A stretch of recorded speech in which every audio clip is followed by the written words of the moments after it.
আসসালামু আলাইকুম ওয়া রাহমাতুল্লাহি ওয়া বারাকাতুহু। ইন্নাল হামদুলিল্লাহ ওয়াস সালাতু ওয়াস সালামু আলা রাসূলিল্লাহ। সবাইকে আজকে আমাদের লাইভ অনুষ্ঠানে স্বাগত জানাচ্ছি। আমাদের এটি ৬ষ্ঠ এপিসোড। আমরা এই পর্যন্ত ৫টি এপিসোড কমপ্লিট করেছি আলহামদুলিল্লাহ। তো আমাদের এই প্রোগ্রামটির নাম হচ্ছে দ্য রেভেলেশন। এই নামটি দেওয়া হয়েছে মূলত একটি বইয়ের নামকরণে, যে বইটি মূলত একটি কোয়েশ্চেন বেসড অ্যাপ্রোচ, যার মাধ্যমে আমরা মূলত জীবনের বিভিন্ন কোয়েশ্চেনের সমাধান আমরা হচ্ছে কোরআন থেকেই পাবো। তো এই অ্যাপ্রোচটি মূলত যিনি ইন্ট্রোডিউস করেছেন আমাদের মাঝে, তিনি আমাদের আজকে এই আলোচনার মধ্যমণি, প্রফেসর ডক্টর ইউসুফ মাহবুব ইসলাম স্যার। তো স্যারকে আমন্ত্রণ জানাচ্ছি আমাদের আজকে অনুষ্ঠানে। স্যার, আসসালামু আলাইকুম। ওয়ালাইকুম আসসালাম। স্যার, আপনি কেমন আছেন? জি, আলহামদুলিল্লাহ। আলহামদুলিল্লাহ। আলহামদুলিল্লাহ স্যার, আমরা খুবই আনন্দিত আপনাকে পেয়ে, এবং আমাদের সাথে প্যানেলিস্ট হিসেবে আরো দুইজন রয়েছেন, মোহাম্মদ নুরুন নবী ভাই এবং ফজল রব্বি ভাই। ওনাদেরকেও আমন্ত্রণ জানাচ্ছি আজকে আমাদের এপিসোডে। মূলত আজকে এপিসোডে আমরা টাইটেল করেছি যে আমরা কি সৃষ্টিকর্তাকে যে আমাদের সাহায্যকারী অথবা আমাদের সার্ভিস প্রোভাইডার হিসাবে আমরা মানছি কিনা, অথবা আমাদের টাইটেলটা ইংলিশে যেভাবে টাইটেলিং করা হয়েছে যে do you use God just as a service provider. So এটি আসলে যদি একটু বিস্তারিত করে বলি, যে আসলে আমরা সৃষ্টিকর্তাকে জানি যে সৃষ্টিকর্তার কাছে আমরা সবসময় যে মানে যেভাবে চাই যে আল্লাহ আমাকে এটা দাও, আল্লাহ আমাকে, বা সৃষ্টি করে তুমি আমাকে এইভাবে বানিয়ে দাও, আমাকে এই সম্পদ বাড়িয়ে দাও, সবসময় আমরা একটা চাওয়ার মধ্যে থাকি। তো আল্লাহ তাআলার কাছে আমাদের অনেক ধরনের সম্পর্কই থাকতে পারে, সো চাওয়ার সম্পর্কই কি শুধু শুধু সীমাবদ্ধ, সেই বিষয়ে আমরা একটু বিস্তারিত আলোচনা করবো। এছাড়া হয়তো আল্লাহ তাআলার সাথে আমাদের বন্ধুত্বের সম্পর্ক হতে পারে, ভালোবাসার সম্পর্ক হতে পারে। সেই সম্পর্কগুলো আসলে কেমন রূপ হতে পারে, সেগুলো দেখতে আসলে কেমন হবে, সেটির বাহ্যিক বা সেটি আন্তরিকতা বা তার মধ্যে যে একটা প্রাণ থাকবে, সেই প্রাণটা কেমন হবে, সেই বিষয়ে আমরা যদি একটু বিস্তারিত আলোচনা করতে পারি, তাহলে হয়তো আমরা জীবন থেকে অনেক কোশ্চেনেরই অ্যান্সার হয়তো এই সেশন থেকেই হয়তো বের হয়ে আসবে। আমরা এটি আশা রাখতেছি, আল্লাহ তাআলার কাছে ফরিয়াদ করছি যেন আমরা এখান থেকে বেশ কিছু অ্যান্সার পেতে পারি। আর সবাইকে আমন্ত্রণ জানাচ্ছি, আপনারা সবাই জয়েন করুন এই লাইভ সেশনটিতে, এবং বেশি বেশি শেয়ার করে দিন, এবং যত কোশ্চেন আপনাদের কাছে আছে সেই কোশ্চেন গুলো আমাদের কমেন্ট বক্সে করুন। আমরা চেষ্টা করবো যে একে একে অ্যান্সার দেওয়ার জন্য। স্যার, আপনাকে আমন্ত্রণ জানাচ্ছি। আজকের এই সেশনটা সম্পর্কে আপনি যদি আমাদেরকে বলেন যে আমরা কেন এই টাইটেলটি করেছি। ধন্যবাদ স্যার।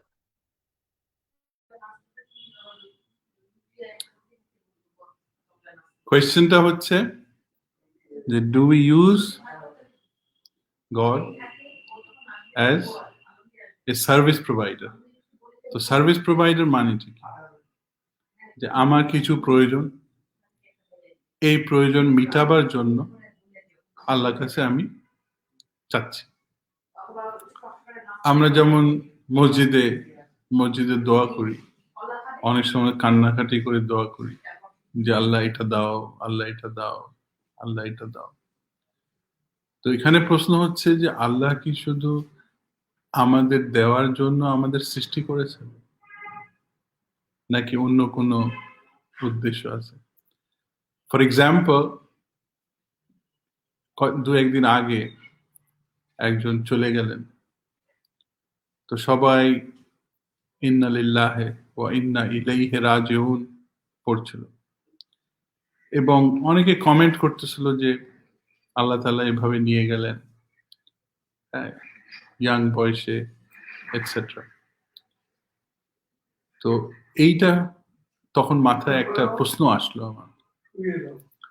প্রশ্নটা হচ্ছে যে আমরা যখন জীবন পেলাম, আমরা কি জিজ্ঞেস করেছি যে জীবনটা কেন পেলাম?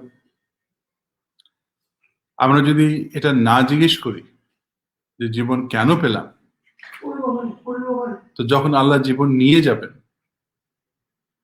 তখন কি এটা জিজ্ঞেস করা যায় যে কেন নিয়ে গেলেন? তো এইটা আসছে, এই কনক্লুশনটা আসছে, এই প্রশ্নটা আসছে এটা শোনার সময়। তো এইটা আমাদেরকে কিন্তু খুব চিন্তা করতে হবে যে লাইফ গিফট হিসেবে পেয়েছি, আর আমাদের যা প্রয়োজন আল্লাহ ছাড়া তো কেউ মেটাতে পারবে না, আর প্রয়োজনটাও আল্লাহ তাআলা সৃষ্টি করেছে। তো আমার কি প্রয়োজন অ্যাকচুয়ালি আল্লাহ তাআলা জানেন, কিন্তু আমরা শুধু অ্যাপ্রোচ করি আল্লাহকে যে এটা দাও, ওটা দাও। তো কোনো সময় কি বলি যে আল্লাহ শুকরিয়া?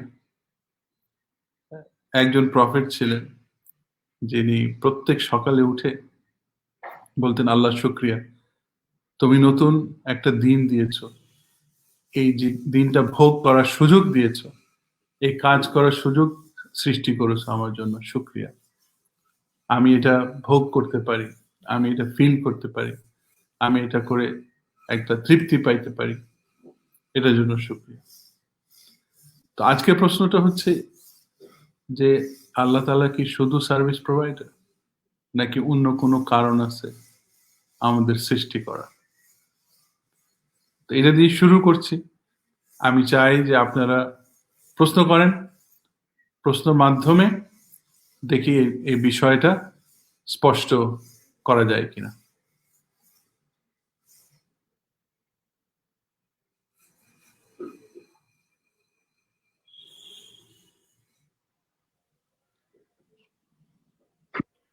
কারো প্রশ্ন না থাকলে স্যার আমি একটু আমার একটা বাস্তব জীবনের একটা ঘটনা বলেন। শেয়ার করতে চাই।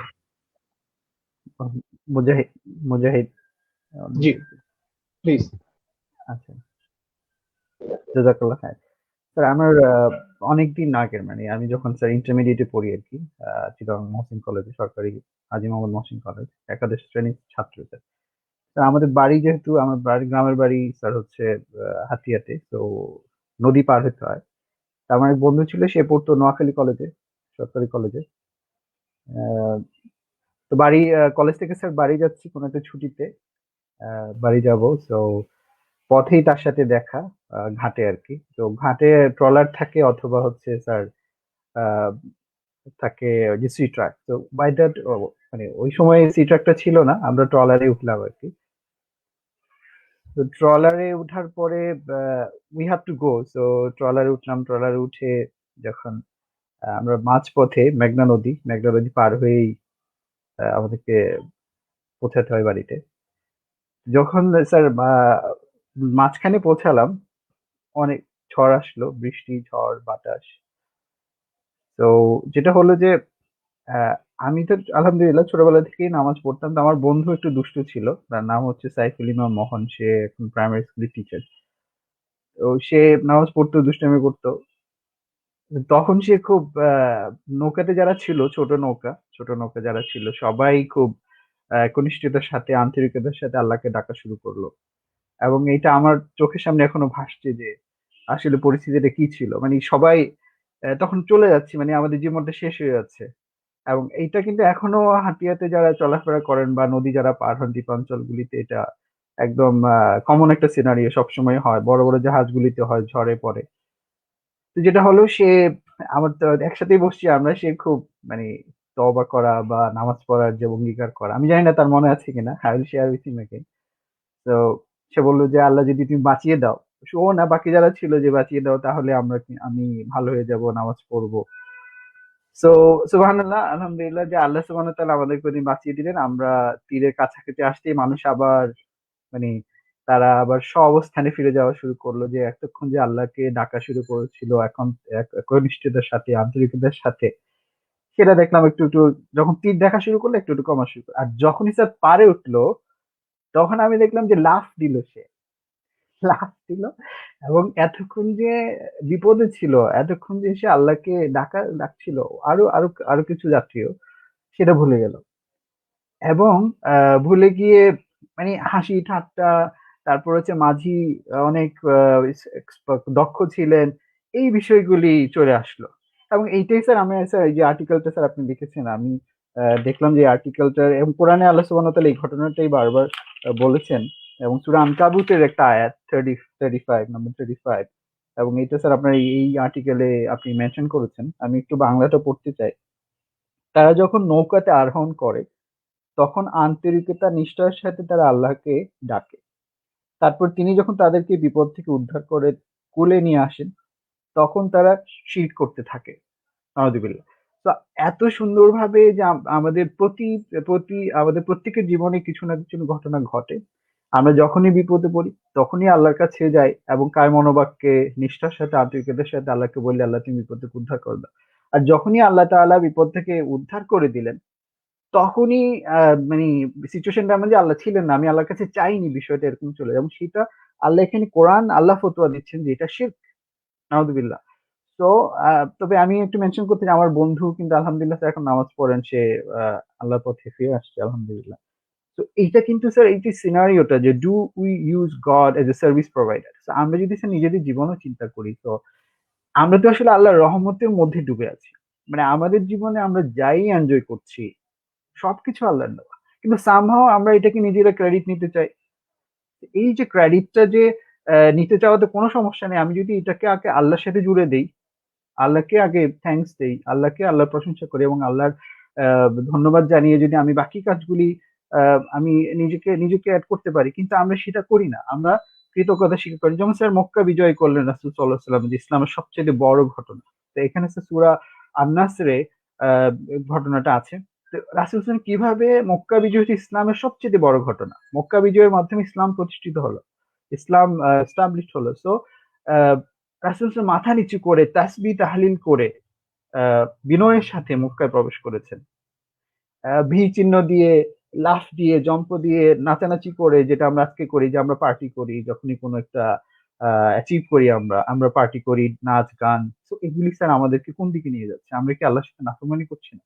তো এই যে স্যার মানুষ, স্যার আপনি একটু উদাহরণ দেন, যে মেডিসিনের উদাহরণ দেন, যে মনে হচ্ছে একটা পিল, এটার মেডিসিন, যে যখনই আমার অসুস্থ হলো, তো is like god we do আমরা কি আল্লাহকে তাহলে মেডিসিনের মধ্যে use করছি? তো এটা তো স্যার, এটা কি তাহলে স্যার শিরকের পর্যায়ে চলে যাবে? আমরা এই থেকে স্যার আমরা আসলে কিভাবে নিজেদেরকে সেভ করতে পারি, বাঁচাতে পারি? এইটা স্যার যদি আপনি আমাদের সাথে এক্সপ্লেন করতেন। Thank you sir.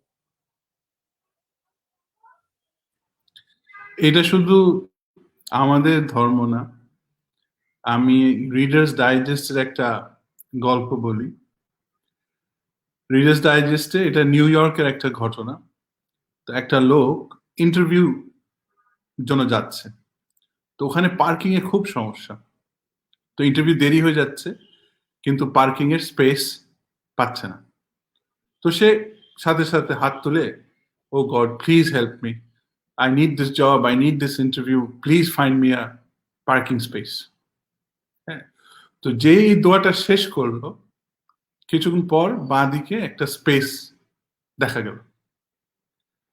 তো তখন সাথে সাথে লোকটা বলে, no thanks, I found a space. তো এই যে দোয়া করলো, হ্যাঁ, সে ভুলে গেল যে এই স্পেসটা সে পাচ্ছিল না এতক্ষণ, দোয়া করার পরে পেল, শেষ। তো এই যোগটা কিন্তু রিডার্স ডাইজেস্টও আছে। আর যেটা বলছো শিরিক, আল্লাহ তাআলা কিন্তু এটা বলছেন, এইটার কোনো মাফ নেই। তো তুমি যাই লেবেল দাও, শিরিক বলো যেটা বলো, মাফ নেই। কেন? কারণ এই যে নৌকার ঘটনা তুমি তো বললে, আল্লাহ তাআলা কোরআন শরীফে ডাইরেক্ট বলেছেন, আরো বলেছেন যে যখন তুমি বিপদে বা কিছু চাও, কিছু তোমার দরকার, তখন আমার কাছে তুমি উঠতে, বসতে, শুইতে, হাঁটতে আমার কাছে তুমি চাচ্ছ। আর যেই মুহূর্তে পেয়ে গেলে, সেই মুহূর্তে তুমি যে শুইতে, বসতে, হাঁটতে আমার কাছে চাচ্ছি, সব ভুলে গেছো। তো এই যে লজিকটা, মানে ধরো আমরা যে জীবন পেলাম, এটা তো অটোমেটিক পেলাম। হ্যাঁ, আল্লাহ তো জিজ্ঞেস করেনি জীবন দেবো কিনা, তো অটোমেটিকলি পেয়ে গেলাম। কিন্তু এটা যদি আল্লাহ কিছু না বলি, সেটাও একটা জিনিস, যে আমি তো জানি না আমি জীবন কিভাবে পেলাম। কিন্তু যখন আমি ইচ্ছাকৃতভাবে আল্লাহর কাছে চাচ্ছি এবং আল্লাহ তাআলা রেসপন্ড করছেন ডাইরেক্টলি, আমি তখন যদি আল্লাহ তাআলাকে থ্যাংক ইউ না দিই, তার মানে এটা হচ্ছে টোটাল অবিশ্বাস। আমি জাস্ট মানে ইয়ার্কি করলাম, আল্লাহকে ডাকলাম, মানে without understanding who Allah is. তো আল্লাহ বলছেন যে এই ইকুয়েশনটা তুমি যদি না মিলাও, তাহলে কিন্তু তোমার খবর আছে। তো এইটা কিন্তু বুঝতে হবে, যে নূর নবী যে বললো যে আমরা কি আল্লাহ তাআলাকে ওষুধের মতো ব্যবহার করছি? কেউ তো ওষুধকে শুকরিয়া বলে না। আর ওষুধটা কাজ যদি না করে, আমরা ওষুধ পাল্টাই দিই। হ্যাঁ, তো আমরা যদি নামাজ পড়ি, হ্যাঁ, তারপরে হচ্ছে যে পীর সাহেবের কাছে যাই, তারপরে হচ্ছে যে আহ, যদি ইন্টারভিউ হয় বোর্ড মেম্বারদের কাছে সুপারিশ করি, তারপরে এটা না হলে আরো অথরিটির কাছে যাই। তো প্রত্যেকটা কিন্তু হচ্ছে আমি কিভাবে ইউজ করতেছি, আমি প্রত্যেকটা সার্ভিস প্রোভাইডার হিসাবে চিন্তা করতেছি। আরেকটা বাংলায় খুব সুন্দর একটা এক্সপ্রেশন আছে, যদি একটা লেগা যায়, অর্থাৎ আমি চারিদিকে আমি দৌড়াচ্ছি, হ্যাঁ, আমার সার্ভিসের জন্য, হ্যাঁ, কিন্তু কোনোটার মধ্যে আসলে বিশ্বাস নাই যে তাবিজটা কাজ করবে, হ্যাঁ, পীর সাহেবের দোয়াটা কাজ করবে, নামাজ পড়লে কাজ করবে। আমি জাস্ট নিজের জন্য, নিজের স্বার্থের জন্য আমি দৌড়াচ্ছি, যদি একটা লেগে যায়। তো এখন হচ্ছে যে এটা কি বিশ্বাস? আর এই জন্যই কি আল্লাহ তাআলা আমাদের সৃষ্টি করেছেন? তো এই প্রশ্নটা আগে যেটা বললাম, যে আমি যদি না জিজ্ঞেস করি যে জীবনটা কেন পেলাম, জীবনটা আল্লাহ তাআলা যদি ফেরত নিয়ে যান, যেখান থেকে আসছিলাম আমাকে যদি ফেরত নিয়ে যান, তখন কি অবজেক্ট করতে পারবো? তখন কি ওয়াই জিজ্ঞেস করতে পারবো? এটা কি শোভা পায়? তো এখানে আনসারটা কি, কি করব? মানে আল্লাহ তাআলাকে আমি কি দিব? আমি কি লেটেস্ট মোবাইল অফার করবো যে আল্লাহ তাআলা give you the latest mobile? সেটা তো না। এই মোবাইল জিনিসটাও তো আল্লাহ তাআলা আমাদের জন্য এই বুদ্ধিটা দিয়েছেন যাতে এটা আমরা বানিয়ে এটা ইউজ করতে পারি। কিন্তু এটা চিন্তা করতে হবে, আমি যে জীবন পেলাম, আমি একটা ইউনিক মানুষ। আল্লাহ তাআলা কিন্তু আর কাউকেও একই মানুষ সৃষ্টি করেননি। সবার ইন্ডিভিজুয়াল পার্সোনালিটি, ইন্ডিভিজুয়াল ভয়েস, হ্যাঁ, চোখ, এভরিথিং, হাতের যে ফিঙ্গারপ্রিন্টস, সব ইউনিক। তো এটা কিন্তু চিন্তা করতে হবে যে আল্লাহ তাআলা যদি সবাইকে একই বানাতেন, এটা কি সহজ হতো? হ্যাঁ, ধরুন আমার আহ, আমি যদি, ঠিক আছে, নূর নবীর উদাহরণ দিই। নূর নবী যদি ঘুম থেকে উঠে দেখে যে বাসায় আরো 2টা নূর নবী, বাসে উঠলো আরো 30টা নূর নবী, অফিসে গেল গেল 25টা নূর নবী, তোর কেমন লাগবে? কারোর সাথে কি কোনো আলাপের বিষয় থাকবে? হ্যাঁ, লাইফটা তো টোটালি বোরিং হবে। কিন্তু আল্লাহ তাআলা তো সেটা করেননি। নূর নবীকে ইউনিক বানিয়েছেন। হ্যাঁ, প্রত্যেক, এখানে যে 4জন আছে প্রত্যেকে টোটালি ডিফারেন্ট। হ্যাঁ, প্রত্যেকের ইন্ডিভিজুয়াল চিন্তা, প্রত্যেকের ইন্ডিভিজুয়াল পার্সোনালিটি। হ্যাঁ, তো আমি পার্সোনালিটি পেয়ে আমি যখন এই পার্সোনালিটি নিজেকে ফুললি ডেভেলপ করব এবং কাজগুলি করে তৃপ্তি পাবো, এই তৃপ্তির ব্যবস্থা তো আল্লাহ করেছেন। তো এটার জন্য শুকরিয়া দাবিদার না? আরেকটা ছোট্ট এক্সাম্পল দেই। তোমরা কেউ স্বপ্ন দেখো? তো স্বপ্ন জি যে স্যার। দেখো, হ্যাঁ, তো স্বপ্নর মধ্যে যে দৃষ্টি, একই স্বপ্ন অন্য মানুষ দেখে। তোমার স্বপ্নের ভিতরে তুমি মানুষদেরকে চিনছো, তোমার ঘটনার সাথে মিল আছে, হ্যাঁ, এবং তোমার জন্য কিন্তু স্বপ্নটা দেয়া হচ্ছে যাতে তুমি কোনো ভবিষ্যতের ওয়ার্নিং বা ভবিষ্যতের গাইডেন্স, সব তোমার জন্য স্বপ্নটা তৈরি করে। আমি তো বলি প্রত্যেক মানুষ এর জন্য একটা আলাদা স্বপ্নের ফ্যাক্টরি তৈরি করা হয়েছে। কেন? বিকজ সায়েন্স বলে যে প্রত্যেক মানুষ রাতে বিটুইন 5 to 9 ড্রিমস দেখে, আর বেশিরভাগই কিন্তু মনে থাকে না। হ্যাঁ, কিন্তু হয়তো ওটা আমাদের সাবকনসিয়াসে কাজ করতে থাকে। কিন্তু প্রত্যেকটা ড্রিম কিন্তু ইন্ডিভিজুয়াল। আর ফ্যাক্টরি কেন বলছি? আমরা সিমিলার যদি অ্যানিমেটেড একটা কার্টুন তৈরি করি, ওই কার্টুনে কয়জন কার্টুনিস্ট লাগে, তারপর এটার সাথে ভয়েস দিতে হয়, এটার সাথে সফটওয়্যার লাগে, অনেক কিছু লাগে, হিউজ একটা ব্যাপার একটা কার্টুন তৈরি করা। হ্যাঁ, তো কিন্তু প্রত্যেক মানুষের জন্য তার টেইলর মেড, তার জন্য, তাকে ভালোবেসে তার জন্য স্বপ্ন আল্লাহ তাআলা তৈরি করে।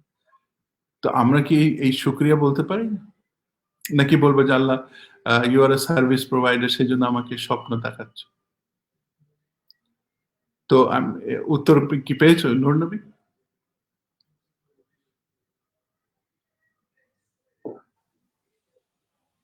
জি স্যার, জি স্যার, আমি স্যার আরেকটু এড করতে চাই এখানে স্যার। সেটা হচ্ছে স্যার, আমরা এই যে এতগুলো একটু ইনডেপথ রেখে স্যার আমি বলতে চাচ্ছিলাম যে এই যে এত কিছু নিয়ামত এর মধ্যে স্যার আমরা যদি ছোট্ট একটা অনেক বিশাল একটা নিয়ামতের কথা চিন্তা, অক্সিজেনের কথা চিন্তা করি, যে কোভিড-19 যাচ্ছে স্যার, অক্সিজেনের অনেক প্রবলেম হচ্ছে, ব্রিদিং প্রবলেম হচ্ছে। তো এই জিনিসটা যদি আমরা একটু চিন্তা করি স্যার, যে এই যে আল্লাহ সুবহানাহু ওয়া তাআলা আমাকে অক্সিজেনটা তো আমরা না চাইতে পেয়ে যাচ্ছি, অনেকটা ফ্রি। তো এইটা কি আসলে ফ্রি স্যার? একটা রিসার্চ বলছে স্যার, আমাদের একজন মানুষের দিনে 550 লিটার অক্সিজেন লাগে। তো 550 লিটার, তো এইটা যদি কিনা লাগতো, তো সেই হিসাবে যদি আসি, নর্মাল একজন মানুষের যিনি হসপিটালে বেডে শুয়ে আছেন, নর্মাল একটা হসপিটালে ওনাকে প্রতি ঘন্টায়, আমরা চলে আসি, প্রতি ঘন্টায় 200 টাকা করে চার্জ করে। তো 200 টাকা করে চার্জ করে যদি 24 ঘন্টাতে কত আসে, তাহলে 2400 টাকা, নাকি 4800। 4800 কে যদি আমরা 30 দিন, 30 days, তো ইটস কামস অ্যারাউন্ড 1.5 লাখ টাকা, 1,44,000 অ্যারাউন্ড দিস ফিগার আসে। তো এইটা শুধু আমার নিজের জন্য। তো এবং তাহলে আমি আসলে স্যার মাসে আমি কত টাকা ইনকাম করছি? So can I supply myself only oxygen? Is it possible? What about the other family members? So এই এই অক্সিজেন যদি স্যার আমাদের কেনা লাগতো, আমরা কি একটু চিন্তা করতেছি যে আসলে অক্সিজেনটা কে সৃষ্টি করছেন, কিভাবে পাচ্ছি? এভাবে প্রত্যেকটা বিষয় স্যার, প্রত্যেকটা বিষয়ে যদি আমরা যে ব্যাক এন্ডে চিন্তা করতাম যে আসলে where am I getting this? Who are the source of all these resources that I am getting? আমার ফিজিক্যাল ফিটনেস, আমার শরীরে যত কিছু অঙ্গ প্রত্যঙ্গ আছে, এগুলি তো কোনো কিছুই আমি বানাইনি, বা আমরা নতুন করে রোবট বানাচ্ছি, টেলিভিশন বানাচ্ছি, কম্পিউটার বানাচ্ছি, সফটওয়্যার বানাচ্ছি, এগুলি রিসোর্স কি আমি মানে যে রিসোর্স গুলি দিয়ে আমি বানাচ্ছি, এগুলি কি আমি মেক করি? তো এই জিনিসটা মানুষ চিন্তা করে না, মানুষ অনেকেই চিন্তা করে না। তো যারা চিন্তা করে না তাদের জন্য আসলে আমরা মানে আল্লাহ তাআলা কোরআনে তো বলছেন যে লাইন শাকারতুম লাযিদান্নাকুম ওয়ালাইন কাফারতুম ইন্না আযাবা লাশাদীদ। তোমরা আমার শুকরিয়া করো, আমার আমি যে লাইফ দিয়েছি এনজয় করো, তাহলে আমি তোমাদেরকে আমাকে শুকরিয়া করে এটাকে এটাকে তুমি এটাকে উপভোগ করো, কৃতজ্ঞতা স্বীকার করে আমি বাড়িয়ে দিব। আর যদি এর বিপরীত হয়, তাহলে কিন্তু আমার আযাব অনেক কঠিন। এবং এটা কিন্তু স্যার মাঝে মাঝে আমরা পড়ি, যে কোভিড এর সিচুয়েশন স্যার, সারা ওয়ার্ল্ডে স্যার একটা লকডাউন সিচুয়েশনে মানুষ কিন্তু ইকোনমিক ক্রাইসিস এবং হেলথ ক্রাইসিস, কিন্তু তারপরে ফিরে আসছে না। বাংলাদেশের পরিস্থিতি যদি চিন্তা করে মানুষ, মানে দে আর অল ডেসপারেট, মানে seems like there is no God. আমাদের অনেকের কথাবার্তা মনে হয় যে আমরা নিজেরাই গড, এরকম কথাবার্তা মনে হয়। তো এগুলি থেকে স্যার আসলে আমরা কিভাবে উত্তরণ পেতে পারি, এটা আমরা ক্রিয়েট করার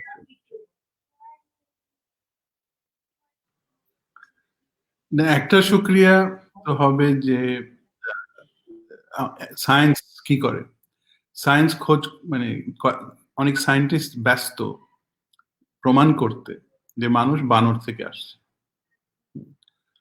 তো এই যে বানর থেকে যে আসছি, ইদানিং সায়েন্স বার করেছে যে ব্রেইনের যে সামনে পোর্শনটা, ফ্রন্টাল লোব বলে, ওটা টোটালি বানর মধ্যে নাই।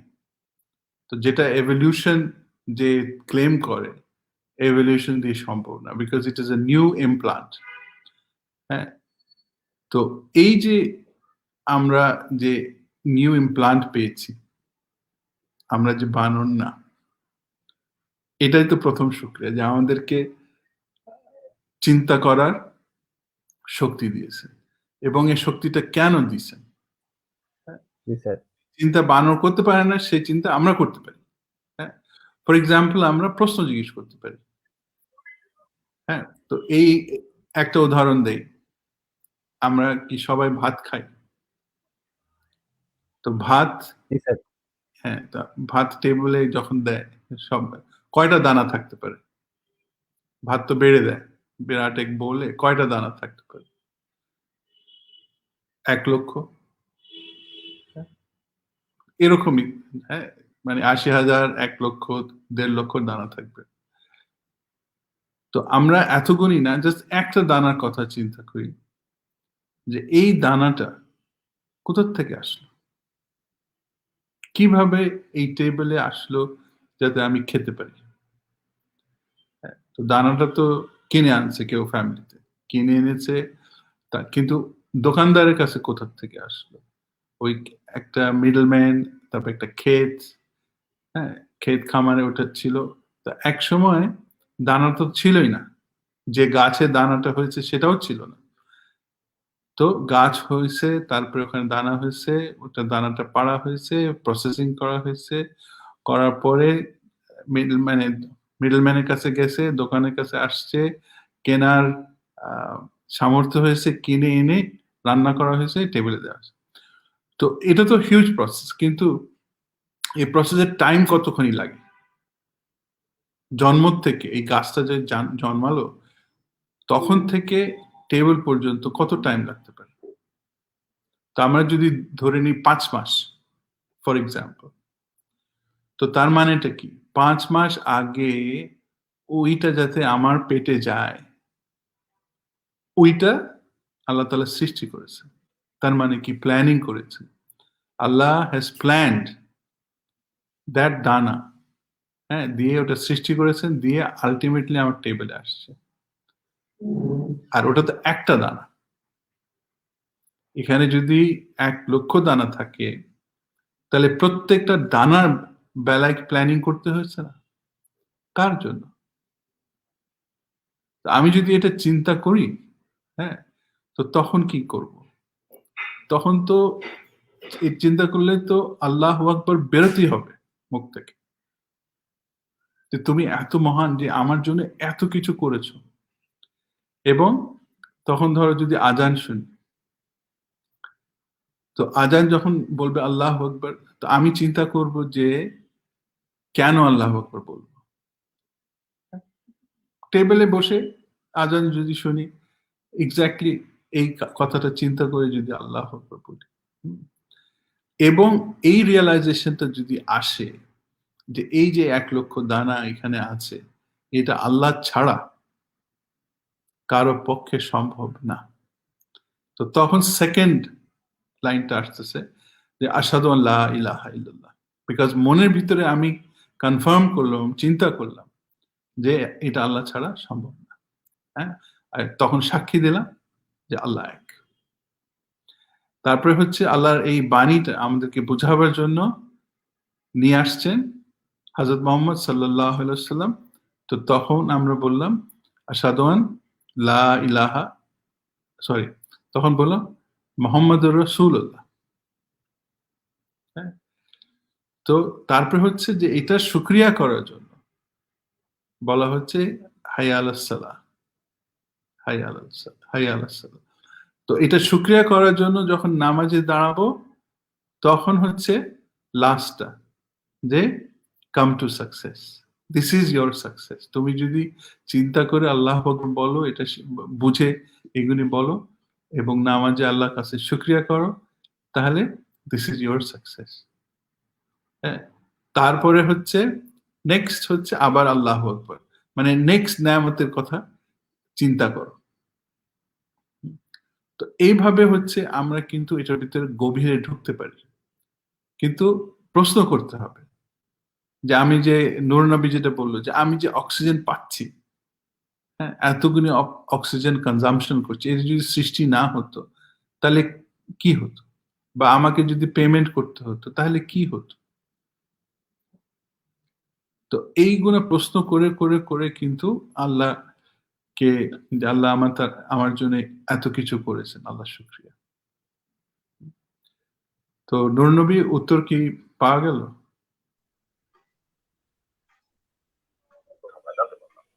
জি স্যার, জি স্যার, থ্যাংক ইউ স্যার, জাযাকাল্লাহ খাইর। সেটাই স্যার, আমরা আল্লাহকে খুঁজে বের করার জন্য। অলরাইট, এখানে ইসমত একটা প্রশ্ন আপনার করতে সময়।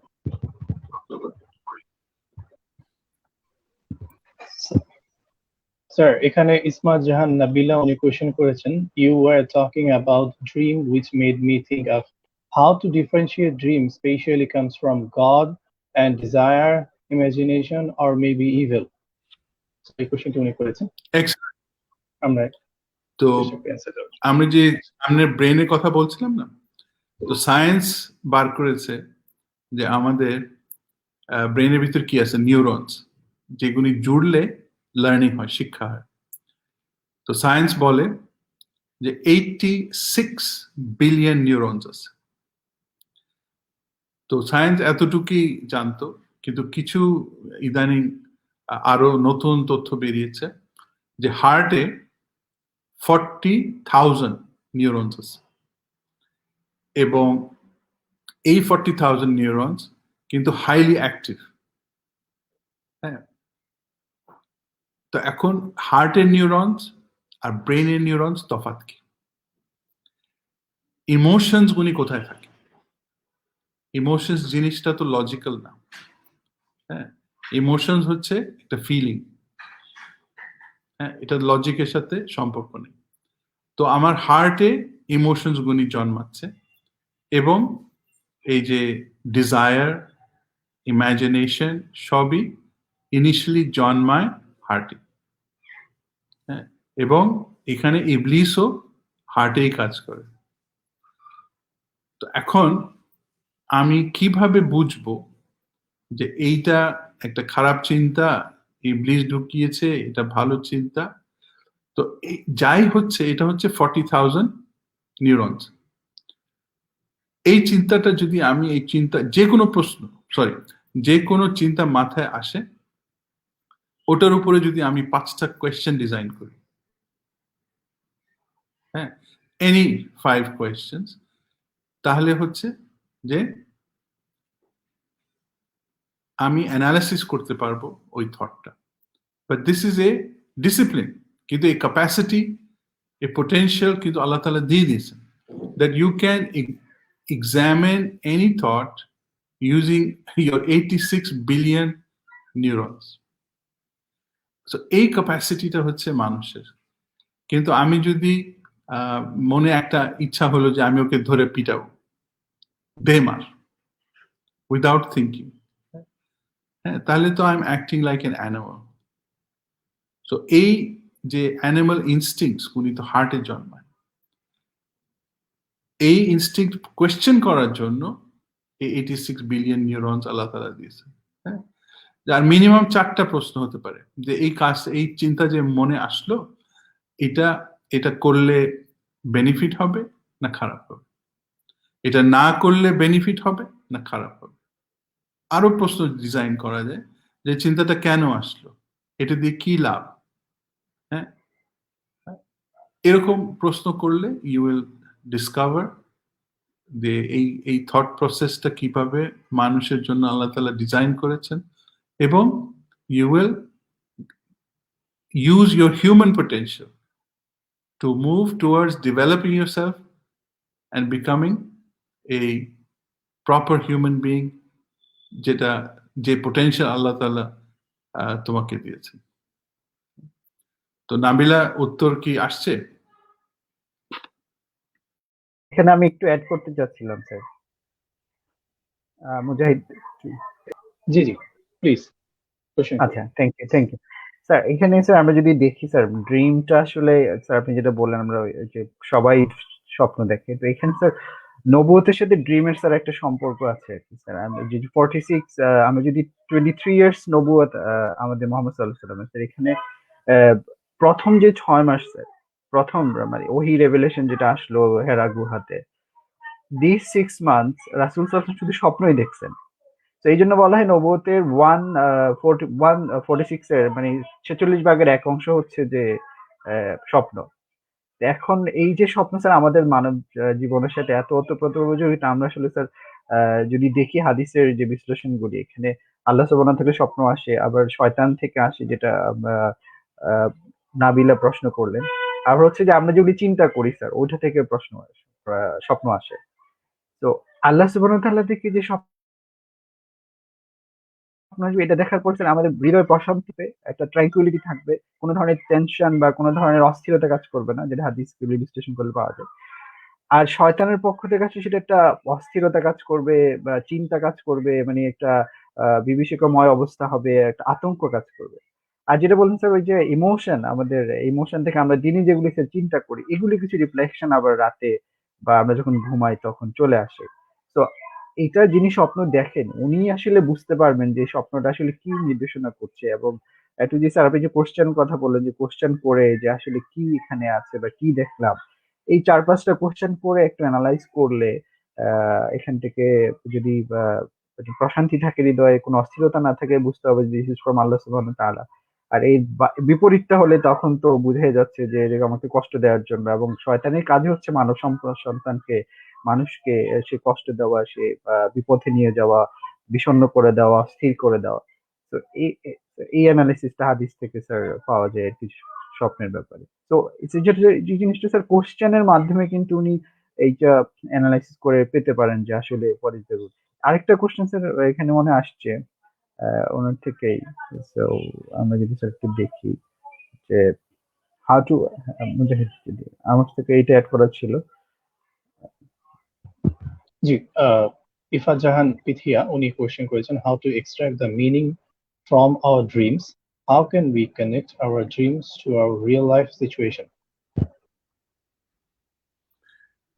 প্রথমে হচ্ছে এই যে আমরা সায়েন্স বলে যে 5টা থেকে 9টা স্বপ্ন দেখি, বেশিরভাগই স্বপ্ন কিন্তু মনে থাকে না।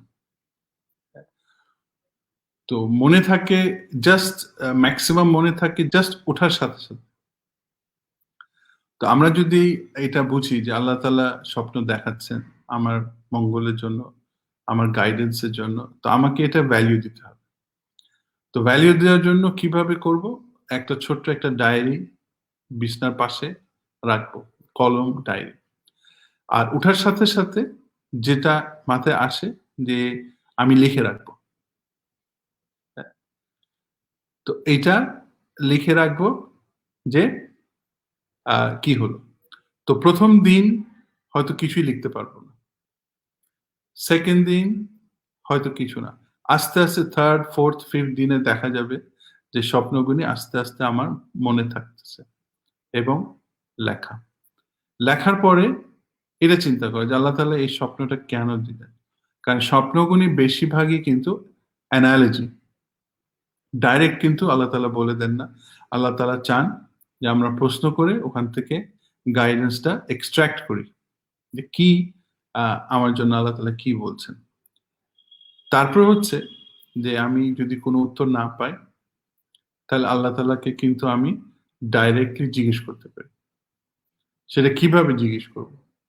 যে আল্লাহ তাআলা কিন্তু বলে দিয়েছেন যে my guidance has been sent to you. তো হোয়াট ইজ দিস গাইডেন্স? এই গাইডেন্স হচ্ছে the Quran. It is the complete guidance for the entire mankind. তো আমি একটা উদাহরণ দেই। তো এই গাইডেন্সটা কোরআন শরীফ থেকে কিভাবে বাইর করব? কোরআন শরীফটা রেখে সামনে বই হিসাবে ধরে আমি দেখাচ্ছি। এভাবে ধরে আমি চোখ বন্ধ করে খুলব। খোলার পরে আমি প্রশ্নটা আগে করে নেব, খোলার পরে চোখটা খুলব। তো যে আয়াতে প্রথম চোখটা পড়বে ওটা হচ্ছে উত্তর। আর এটা আল্লাহ তাআলার guarantee, because if you seek Allah's guidance, He's there, and আল্লাহ তাআলা বলেছেন my guidance is there for you. তো আমি একটা উদাহরণ দেই। একজনের বাবা, উনি গ্রামে থাকতেন। তো উনি ঢাকায় বেড়াতে আসছেন নিজের মেয়েকে আর জামাইকে দেখতে। 2 সপ্তাহের জন্য আসছেন। তো ওই 2 সপ্তাহের মধ্যে উনি আল্লাহ তাআলা ওনাকে নিয়ে গেলেন। এখন ওনারা কি করবে ঢাকায়? তো ঢাকায় কবর ঢাকায় দিলেন। হ্যাঁ, তো 2 বছর পর আত্মীয় স্বজনরা গালাগালি শুরু করলো যে তোমরা কেন ঢাকায় কবর দিয়েছ? ওটাকে, বডিটাকে বের করে গ্রামে পাঠাও।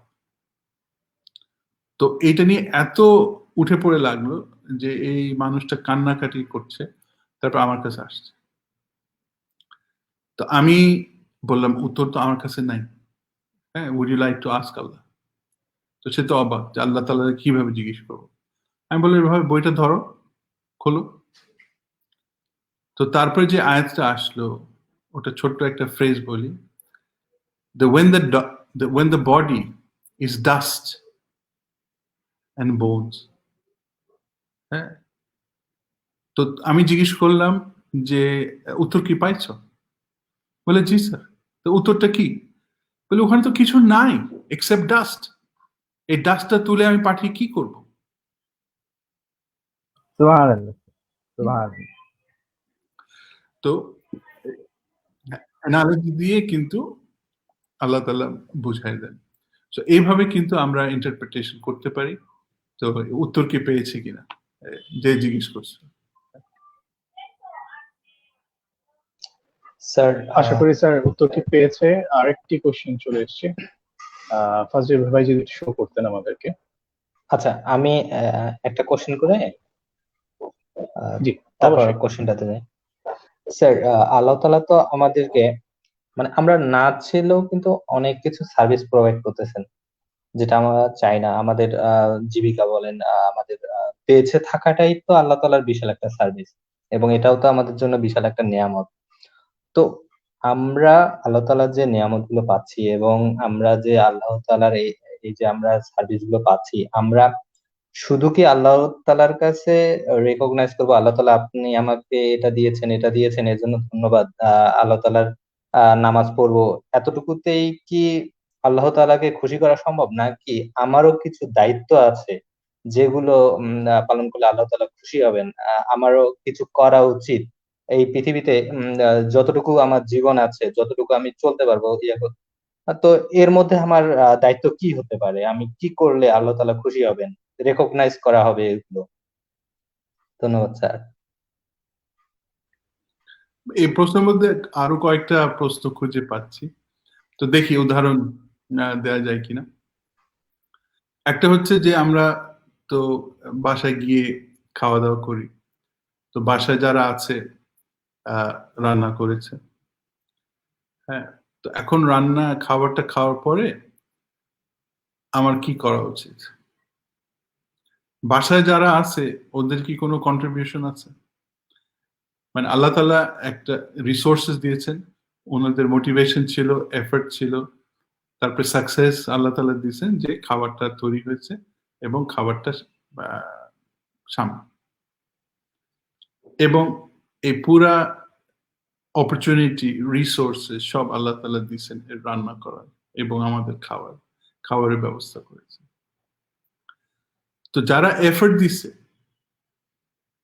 ওদেরকে কি বলবো যে শুকরিয়া, তুমি যে এফর্টটা দিয়েছো, হ্যাঁ, শুকরিয়া ফর দিস এফর্ট, এত খাটনি করে রান্না বাড়ি করেছো, হ্যাঁ। এবং সাথে সাথে দুজনেই যে আলহামদুলিল্লাহ, আল্লাহ তাআলা তুমি যে এত জিনিসপত্র ব্যবস্থা করেছো যাতে রান্না বাড়ি করে খাবার রেডি করতে পারি, এবং খাবারের যে সাকসেসফুলি রান্না হয়েছে, হ্যাঁ, মজা হয়েছে, এটার জন্য আল্লাহর কাছে শুকরিয়া। তো দুইটাই এখানে শুকরিয়া ডিউ আছে। আরেকটা প্রশ্ন কি ছিল, একটু আবার বলবে? একটু মিস করে গেছি।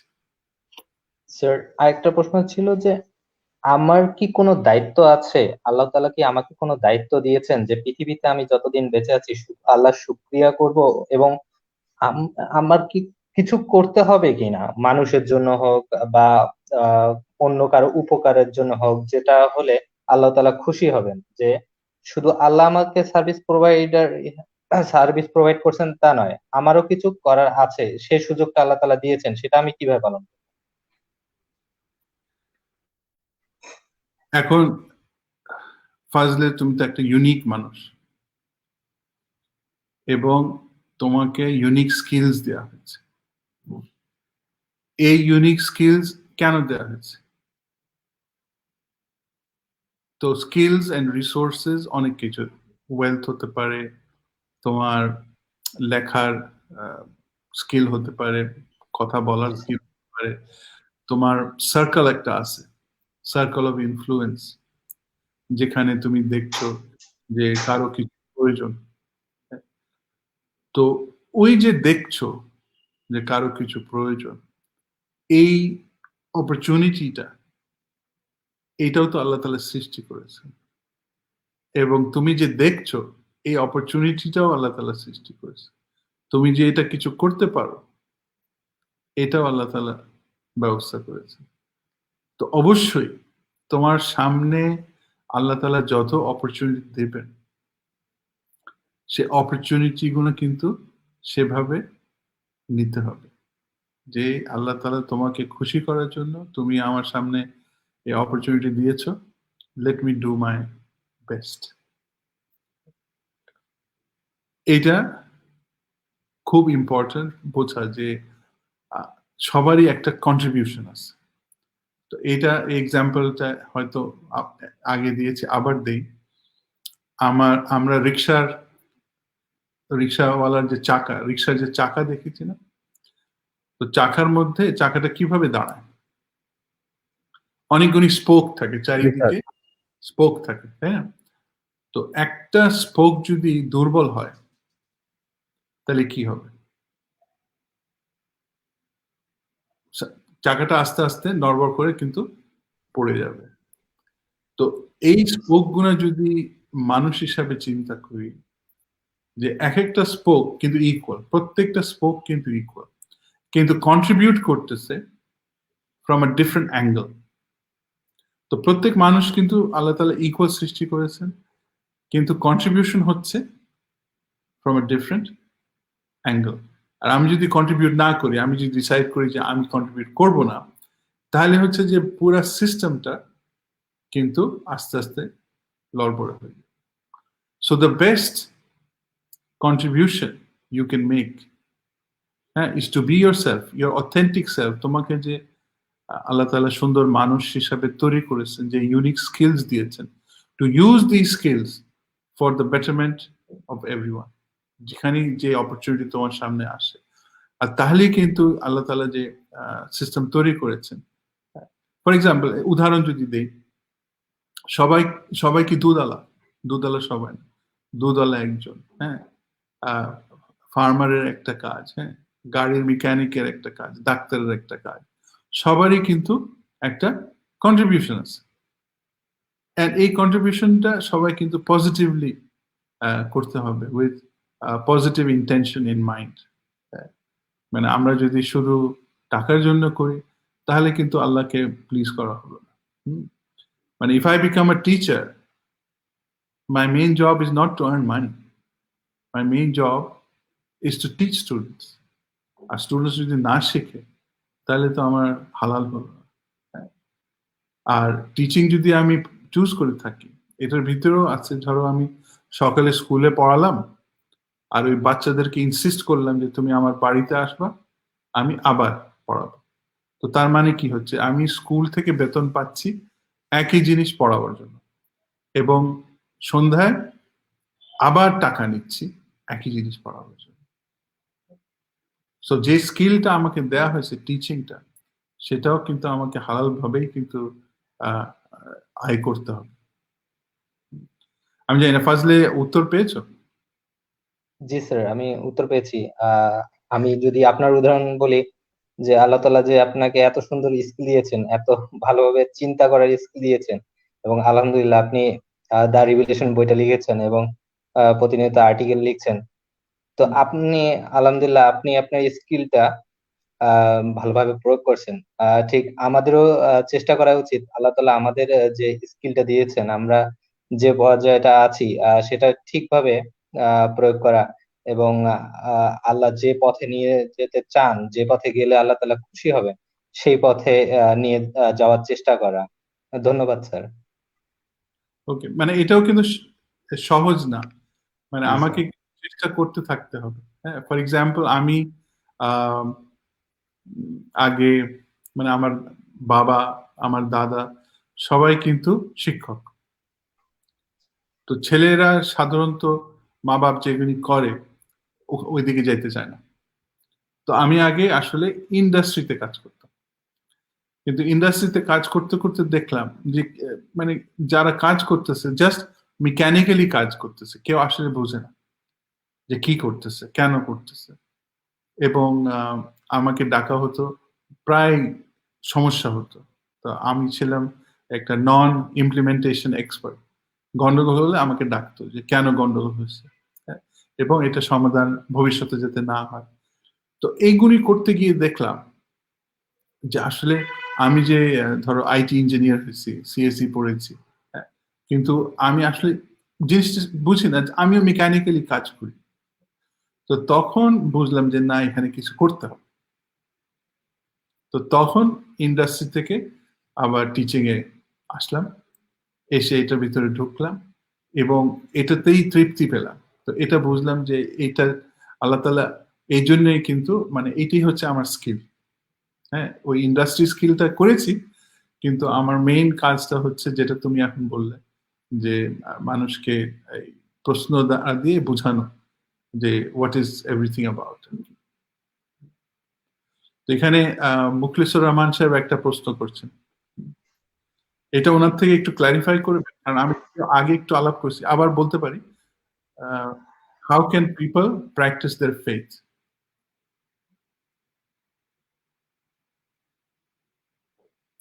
তো ফেথ মানেটা কি? What is faith? আজকে একটা ক্লাসে উদাহরণ দিচ্ছিলাম যে কনসেপ্টস, হ্যাঁ, ধরো আমরা যে একটা কনসেপ্ট হচ্ছে মা বাবা, হ্যাঁ, এটা তো একটা রিলেশনশিপ, কিন্তু এটা একটা কনসেপ্ট ও বটে। তো আমরা তো জানি, সায়েন্স বলে যে বিগ ব্যাং, বিগ ব্যাংটা কি জিনিস? যে মুহূর্তে আল্লাহ তাআলা ইউনিভার্স সৃষ্টি করতে শুরু করেছেন, ওই মুহূর্তটাকে বিগ ব্যাং বলা হয়। বিগ ব্যাং কেন? একটা এক্সপ্লোশনের মতো, বিকজ আগে কিছু ছিল না, তারপর হঠাৎ কিছু সৃষ্টি হয়ে গেল। তো যেরকম একটা অন্ধকার রুমে একটা লাইট জ্বালালে হঠাৎ করে পুরা রুমটা আলো ভরে যায়। তো ইটস লাইক এন এক্সপ্লোশন। এই যে এক্সপ্লোশনটা হলো, এর আগে যদি চিন্তা করি, ওই সময় যখন কিছু ছিল না, তখন কি মা বাবা কনসেপ্টটা কোনো সেন্স ছিল? বা কনসেপ্টটা ছিল ভাই বোন, কম্প্যানিয়নশিপ, হাজব্যান্ড ওয়াইফ, লাভ, হেট, কোনো কনসেপ্ট কি ছিল? কিন্তু with the creation of the universe, এই কনসেপ্ট গুলো তৈরি করতে হয়েছে। এই কনসেপ্ট গুলো তৈরি করে আল্লাহ তাআলা কি করেছেন? আমাদের ব্রেনে কিন্তু এই কনসেপ্ট গুলো দিয়েছেন। এবং হযরত আদম আলাইহিস সালামের যে একটা ঘটনা আছে, যে I have taught Adam all the names, সব নাম শিখাই দিয়েছে। নাম মানেটা কি? একজনকে আমি জিজ্ঞেস করলাম, সে বলেছে হ্যাঁ, ওর নাম যে আব্দুর রহমান, ওর নাম যে মুখলেস, এটা শিখাইছে। তাই কি? এটা হচ্ছে the concepts that we use to understand life, to be ourselves. তো এই যে কনসেপ্ট আল্লাহ তাআলা সৃষ্টি করেছেন, আর বলা হয়েছে যে আদমের ব্রেনে দিয়ে দিয়েছেন। তো আমরা যখন কিছু শিখি, তো কিভাবে শিখি? আমরা ধরো একটা কম্পিউটার উদাহরণ দিই, কম্পেয়ার করি। আমরা যদি কম্পিউটার কে শেখাতে চাই to recognise an F, the letter F, ইংলিশে যে এফটা, যে আমরা কম্পিউটারকে বলবো, বুঝাবো how to recognise the letter F. তো কিভাবে কম্পিউটার বুঝবে? যে ভিডিও দিয়ে এফ দেখলো, ক্যামেরা দিয়ে এফ দেখলো, দেখে ভিতরে গেল, স্টোর হলো, তারপরে কম্পিউটার কিভাবে বুঝবে এটা এফ? একটা উপায় হচ্ছে যে কম্পিউটার ভিতরে এ টু জেড সব অ্যালফাবেট রাখা আছে, এবং এফটা কম্পেয়ার করা হবে প্রত্যেকটার সাথে। কম্পেয়ার করার পরে যেটার সাথে সবচেয়ে বেশি মিলে, তখন আমরা বলবো যে এটা হচ্ছে এফ। তো এখন কম্পিউটারের ভিতরে কেন ঢোকানো লাগবে? কিন্তু ওটা তো বেসিক্যালি সেমিকন্ডাক্টর মেটাল। তো ওটার ভিতরে যদি আমরা না ঢুকায় রাখি, আমরা কি শিখাতে পারবো? ইকুয়ালি এই কনসেপ্টটা মানুষের, আমার যদি এই যে মা বাবা যে কনসেপ্ট আলাপ করছিলাম, এখন এই কনসেপ্টটা যদি ভিতরে না থাকে, যখন এই ওয়ার্ডটা আসবে তখন কি আমরা বুঝবো জিনিসটা কি?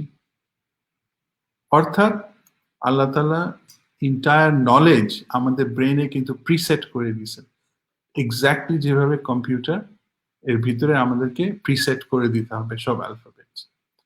তো এই যে চিন্তা করতেছি যে আল্লাহ তাআলা এত কিছু করেছেন আমাদের জন্য, কোয়েশ্চেন করে করে, এখানেই কিন্তু ফেথ শুরু হয়, বিশ্বাসটা শুরু হয়।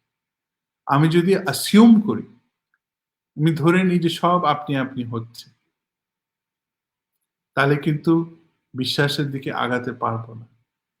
বিশ্বাসের দিকে তখনই আগাতে পারবো যদি আমি প্রশ্ন করি, যে আমি প্রথম প্রশ্ন যে আমি কেন সৃষ্টি হয়েছি, আমার দায়িত্ব কি, যে সৃষ্টি করেছে সে কিছু কিছু চায় আমার কাছ থেকে। হ্যাঁ? এখন সে কিছু চায়, এটার যদি উত্তর খুঁজি, বিগ ব্যাং এর আগে আল্লাহ তাআলা একা, ঠিক আছে? এন্ড আল্লাহ তাআলা চাইলেন যে he wants to be known. Known কিভাবে? সৃষ্টি করার পরে। কারণ আল্লাহ তাআলা যদি সৃষ্টি না করতেন, তাহলে কি সৃষ্টিকর্তা দাবি করতে পারতেন? যে মুহূর্তে সৃষ্টি করলেন, হি বিকেম দ্য ক্রিয়েটর, খালেক। কিন্তু এর আগে যত প্রাণী আল্লাহ তাআলা তৈরি করেছেন, হ্যাঁ, কারোই কিন্তু নলেজ প্রসেসিং ছিল না। কোয়েশ্চেন করে যে আল্লাহ কে, এটা খুঁজে বার করার কোনো অন্য প্রাণীর ক্ষমতা নাই। তারা সব প্রাণী জানে আল্লাহর কথা, হ্যাঁ, but they know it inherently, instinct wise.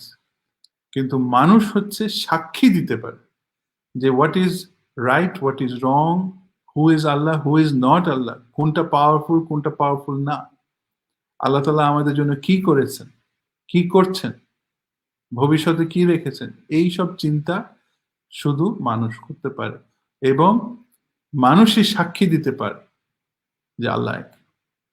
আর এই জন্য মুসলমান যখন আমরা হই, তো তখন আমরা কি বলি? আশহাদু আন লা ইলাহা ইল্লাল্লাহ।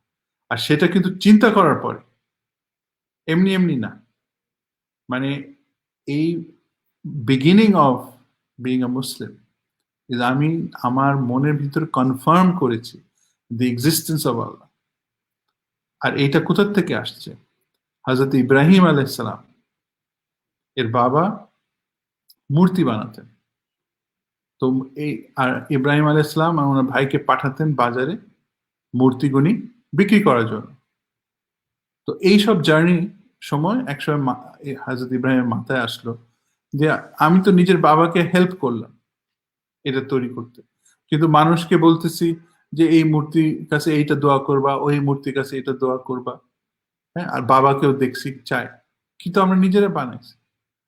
তো এই প্রশ্ন শুরু করতে করতে উনি দেখলেন যতগুলো জিনিসের কাছে চাওয়া হয় প্রত্যেকটা হিসাব করে নিয়ে বার করলেন, প্রশ্ন করলেন যে এটা কি গড হতে পারে? তো আস্তে আস্তে আস্তে আস্তে আস্তে ফাইনালি আল্লাহ তাআলার কাছে আসলেন এবং বুঝলেন। উনি এক্সপেরিমেন্টও করছেন, উনি মূর্তি ভেঙে আরেকটা মূর্তির হাতে অ্যাক্স রেখে দিয়েছেন। তো এক্সপেরিমেন্টের দুটা পারপাস ছিল, একটা তো দেখা যে মূর্তির আসলে কিছু পারে কিনা, আরেকটা ছিল বাকি মানুষ বোঝে কিনা। কারণ তাকে যখন দোষ দেওয়া হলো যে তুমি ভাঙছো, সে বললো যে যে মূর্তির হাতে অ্যাক্সটা আছে তাকে জিজ্ঞেস করো না কেন? তো তখন তারা বললো তুমি জানো ওরা কথা বলতে পারে না। তো যে জিনিসটা কথা বলতে পারে না, নিজেকে প্রোটেক্ট করতে পারে না, তো তোমরা তো তার কাছে দোয়া করতেছো। এবং এইটা বার করার পরে উনি বাবার কাছে গিয়ে ডিক্লেয়ার করলেন আশহাদু আন লা ইলাহা ইল্লাল্লাহ। তো এইটা হচ্ছে বিগিনিং অফ ফেথ। কিন্তু যে আমি যে যুগে আছি, তখন বলা হলো যে যারা এই অ্যানালিসিসটা করবে, অ্যানালিসিস করে আল্লাহ তাআলাকে খুঁজে বার করবে, হ্যাঁ, এবং আশহাদু আন লা ইলাহা ইল্লাল্লাহ বলবে, they will be called Muslims. হ্যাঁ, we are not automatically Muslims. হ্যাঁ, just because আমার মা বাবা আমার মুসলমান নাম দিয়েছে that I am a Muslim. হ্যাঁ, তাহলে স্যার এখানে স্যার আপনার ইয়ে থেকে যে বোঝা গেল আর কি স্যার, যে মানে যে মুসলিম, স্যার আমরা তো আল্লাহ সুবহানাহু ওয়া তাআলা সৃষ্টি করার পরে সবাই মুসলিম হিসাবেই জন্ম নিচ্ছে। তো এরপরে যে যে স্যার এক্সাম্পল ইব্রাহিম আলাইহিস সালামের এক্সাম্পল আপনি দিলেন কোরআন থেকে, আমরা যদি স্যার কোরআনকে এবং এই নবীদেরকে যদি আমরা ফলো করি তাদের লাইফটা, তাহলে উনার যে স্যার কোশ্চেনটা ছিল প্র্যাকটিসটা, তাহলে আমাদের প্র্যাকটিসের মেথডটা হবে প্রফেটস এন্ড কোরআন নাকি স্যার? absolutely. কোয়েশ্চেন করতে হবে, বিকজ এটাই হচ্ছে হযরত আদম আলাইহিস সালামকে বানাবার পরে আল্লাহ তাআলা কি করলেন, টেস্ট করলেন যে আমি যে কনসেপ্ট গুলো দিয়েছি, আমি যে নলেজ গুলো দিছি, ওগুলো সে বার করতে পারে কিনা। তো প্রথমে তো ফেরেশতাদের সামনে সবকিছু রাখা হলো যে তোমরা বলো। ফেরেশতারা তো উত্তর দিতে পারলো না। জি স্যার। হ্যাঁ, আর ফেরেশতা জি স্যার। আল্লাহ তাআলা কি জানতেন না যে ওরা উত্তর দিতে পারবে না? অফকোর্স জানতেন। তাহলে কেন প্রশ্নটা করলেন? To show the difference between the previous creation and the new creation of human beings. তো তখন আল্লাহ তাআলা এটা ফুল আন্ডারস্ট্যান্ডিং এর জন্য আদম আলাইহিস সালামকে জিজ্ঞেস করলেন যে তুমি বলো। তখন হযরত আদম সব উত্তর দিতে পারলেন। হ্যাঁ, তো তখন আল্লাহ তাআলা বললেন যে তোমরা যেটা দেখতে পাচ্ছ না সেটা আমি জানি। হ্যাঁ, আমি যেটা সামনে আছে সেটা জানি, ভিতরে যেটা আছে। ভিতরে এই নলেজটা তো হযরত আদমের ভিতরে ছিল। It is not visible. তো ওই নলেজটা সম্বন্ধে আল্লাহ তাআলা কমপ্লিটলি জানেন, because he created knowledge and he put it inside. আর লাস্টলি সম্বন্ধে আমি বলি, যেমন এই যে মৌমাছি, মৌমাছি যে মৌচাকের যে শেপটা বানায় হেক্সাগন, একটা শেপ বানায় না, ছয় ছয় সাইড থাকে হেক্সাগন। তো এইটা মৌমাছি কিভাবে জানে বানাতে?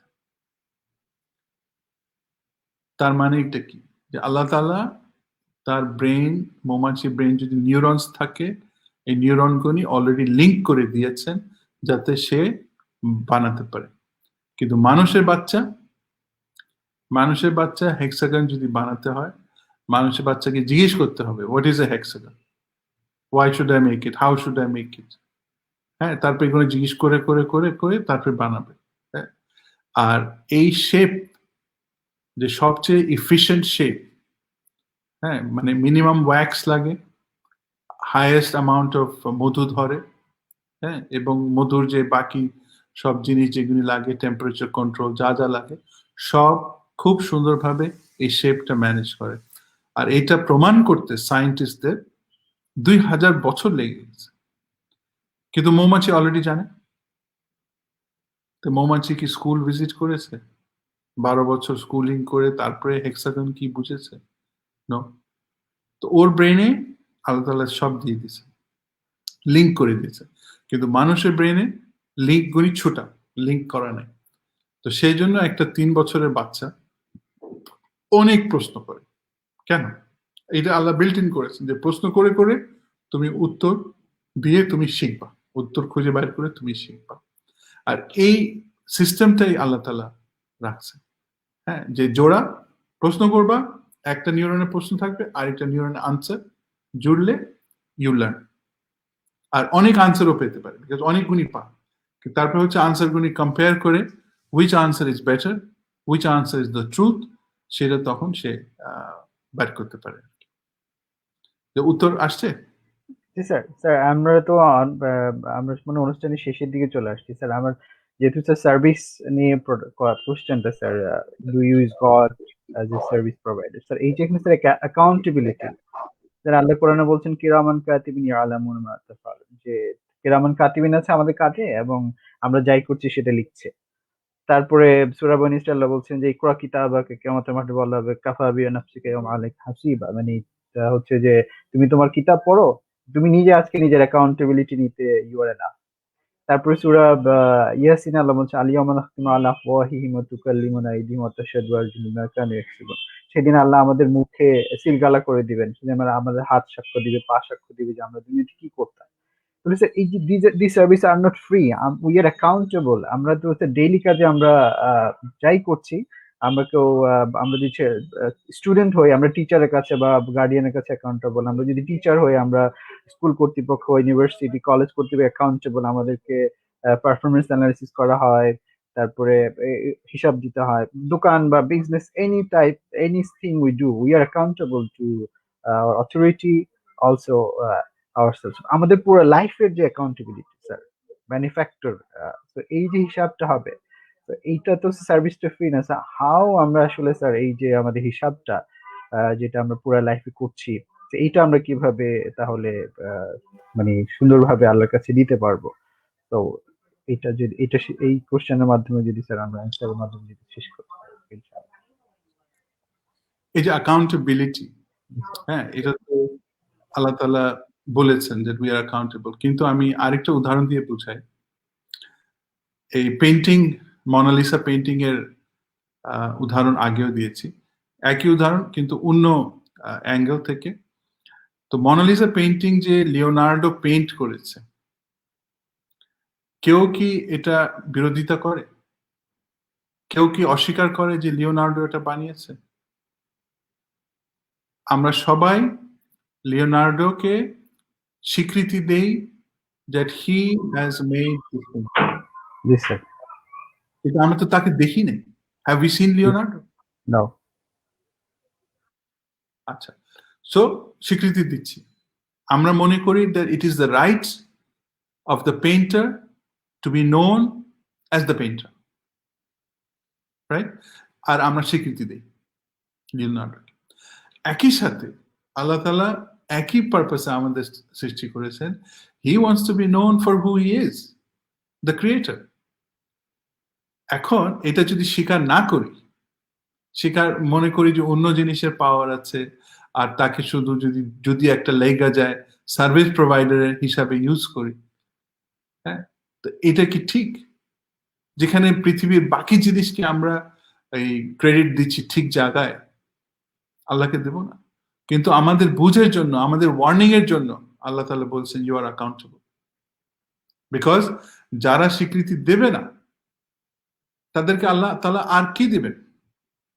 যারা শুকরিয়া করবে, হ্যাঁ, আল্লাহ তাআলা বলছেন যে মানে তোমরা তো আমাকে রেকগনাইজ করেছো অ্যাজ দ্য গিভার, হ্যাঁ, আর কি চাও? What more can I give? হ্যাঁ, কিন্তু যে আল্লাহকে স্বীকৃতি দেবে না, কিয়ামতের দিন আল্লাহ তাআলা যদি জিজ্ঞেস করেন, জাস্ট কাল্পনিক, যে তুমি যা যা চেয়েছে জীবনে পেয়েছো, হ্যাঁ, যত ওয়েলথ চিন্তা করছিলা পেয়েছো, যে সম্মান চেয়েছিল ওটা কি পেয়েছো? হ্যাঁ, এই যে অনেকে যে জাকাতের শাড়ি গ্রামে ফ্যানফ্যানা শাড়ি দিতে যায়, এটার সাথে ক্যামেরাম্যান নিয়ে যায়, তারপরে পেপারে ছাপায় দেয়, ফেসবুকে ছাপায় দেয় যে আমরা এটা দিলাম। তো সে তো কি চাইছিল? সে যে শাড়ি দিচ্ছে সে একটা স্বীকৃতি চাইছিল, এন্ড ফেসবুকের মাধ্যমে সেই স্বীকৃতি তো পেয়ে গেল। তখন আল্লাহ তাআলা কি বলবেন? যে তুমি যা যা চাইছো স্বীকৃতি সবই তো দেয়া হয়েছে তোমাকে, কিন্তু তুমি তো আমাকে চাওনি, তো আমার কাছে আর কি আছে তোমার জন্য? তো এটা খুবই ডেঞ্জারাস কথা, যে যে পারপাস আমাকে সৃষ্টি করা হয়েছে, যে অধিকারটা আল্লাহ, to be known as the giver, to be known as the creator, to be acknowledged as the creator. আর আমি যদি তার ডেপুটি হই, হ্যাঁ হ্যাঁ, খলিফা যদি হই, আর যদি আমি সোর্সকে না রেকগনাইজ করি, আমি কি খলিফা হতে পারবো? তো ধরে নাও যে আমাদেরকে খলিফা হিসেবে বানাইছে, কিন্তু যারা খলিফা মানে যারা সোর্সকে, যারা খেলাফতি করতেছি, হ্যাঁ, তাকে যদি রেকগনাইজ না করি, তাহলে আমাদের তো কোনো ভ্যালিউ নেই আল্লাহর কাছে। তো তখন আল্লাহ তাআলা বলছেন যে তোমাদেরকে I will pick you up and throw you into the fire heap upon heap, হ্যাঁ, আর এই ফায়ারটা হচ্ছে কিভাবে পুড়বে? স্টোনস এন্ড মেন, মানুষের চামড়া দিয়ে এবং পাথর হচ্ছে ওটার ফিউল। তো এইসব দৃষ্টি কেন দিচ্ছেন? Just as a warning. It's not that Allah wants to do it, no. আল্লাহ তাআলা তো আমাদের সৃষ্টি করেছেন আমাদেরকে জান্নাত দেওয়ার জন্য, হ্যাঁ। কিন্তু কাদেরকে দিবেন? দোজ হু রেকগনাইজ আর those who fulfil the purpose of their creation. উত্তর আসছে? জি স্যার, জাযাকাল্লাহ খায়ের। আল্লাহ কবুল করুন আমাদেরকে, তার যাতে করে ইবাদত করতে পারি আমরা। অসংখ্য ধন্যবাদ স্যারকে এবং ধন্যবাদ আমাদের দুজন প্যানেলিস্টকে। আলহামদুলিল্লাহ, আমার মনে হয় আজকে আমরা সময় শেষ হয়ে এসেছে আমাদের। আমরা চেষ্টা করেছি এই একটা এপিসোড, আসলে আমার মনে হয় না আজকে টপিক একটা এপিসোডে শেষ করা সম্ভব। যদি কোনো সময় ফিউচার সম্ভব হয়, আমরা এই টাইটেলের উপরেই আরেকটি এপিসোড করতে পারি, যদি আল্লাহ তাআলা আমাদের তৌফিক দান করেন। আর যারা কোশ্চেন করেছেন সবাইকে ধন্যবাদ জানাতে যাচ্ছি, এবং যারা কোশ্চেন অনেকের কোশ্চেন হয়তো আমরা এখন দিতে পারছি না আপাতত, আমরা পরবর্তী এপিসোডে অবশ্যই আমরা আপনাদের কোশ্চেন গুলো মেনশন করার চেষ্টা করব। আর সবাইকে আমাদের জন্য দোয়া করার জন্য মুজাহিদ, অনুরোধ শেষ করছি। করার জি আগে, মুজাহিদ শেষ জি করার আগে আল্লাহ সুবহানাহু ওয়া তাআলা আসলে স্যার, ওই যে আল্লাহ সুবহানাহু ওয়া তাআলা প্রফেট সাল্লাল্লাহু আলাইহি ওয়াসাল্লামের মাধ্যমে আমাদেরকে শিখিয়েছেন যে আল্লাহ শুকরিয়া করার জন্য বা আল্লাহকে তার ইবাদত করে আল্লাহর কাছে চাইতে হয়, স্যার যেটা আপনি বললেন। তো আল্লাহুম্মা আইন্নি আলা যিকরিকা ওয়া শুকরিকা ওয়া হুসনি ইবাদাতিক। তো আল্লাহ বলছেন যে রাসূল সাল্লাল্লাহু আলাইহি ওয়াসাল্লামের মাধ্যমে যে আল্লাহ, আপনি আমাদেরকে আইনি আলা যিকরিকা, আপনার স্মরণ করার, শুকরিকা আপনার কৃতজ্ঞতা প্রকাশ করার, এবং সুন্দর করে যাতে আপনি ইবাদত করতে পারি। স্যার এই দোয়ার মাধ্যমে স্যার আমরা আজকে প্রোগ্রাম শেষ করতে পারি যে আল্লাহুম্মা আইন্নি আলা যিকরিকা ওয়া শুকরিকা ওয়া হুসনি ইবাদাতিক। আল্লাহুম্মা আমিন। আমরা তাহলে আজকে এই দোয়ার মাধ্যমে অনুষ্ঠান শেষ করছি। সবাইকে অসংখ্য ধন্যবাদ জানাচ্ছি। আসসালামু আলাইকুম ওয়া রাহমাতুল্লাহি ওয়া বারাকাতুহু।